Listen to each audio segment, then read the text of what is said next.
we're going to talk about the 16th way to pray.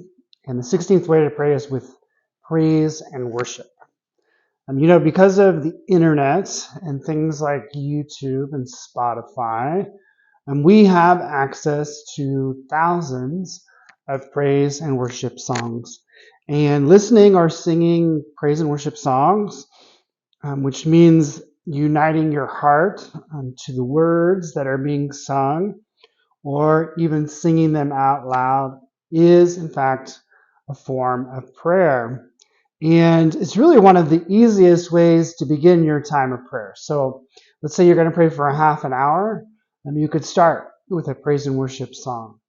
And what I find is that when you use a praise and worship song in the beginning of your prayer time, it helps to kind of wake up your heart. It helps you to wake up emotionally and start to connect with God and your emotions, and helps you to pay attention to what's happening in your body and your mind and your heart. And all of that is really, really good when it comes to prayer. I've also found that sometimes you're not in the mood to pray, or you're tired, or you're preoccupied with other things. And if you start with a praise and worship song, a lot of times that goes away fairly quickly. You start to refocus on God. You start to let go of whatever is happening emotionally that might be negative. It actually gives you energy and encouragement, and it helps you to start to trust God, even in the midst of struggles, even in the midst of suffering. If you think about it, all of the Psalms in the Bible, all 150 of them, are praise and worship songs. The Psalms were meant to be sung, and in fact, a lot of the praise and worship songs that we have are based on the Psalms.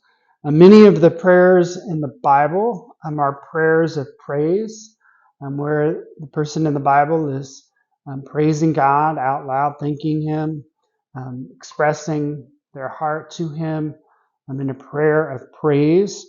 And it's also true that St. Augustine said that to sing is to pray twice.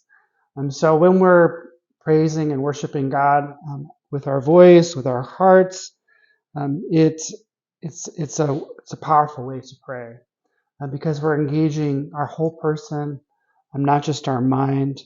And this is a way of praying that I encourage you to integrate into your life, whether at the beginning of your time of prayer, whether at the end of your time of prayer, or sometimes just doing a number of praise and worship songs and letting that be your time of prayer.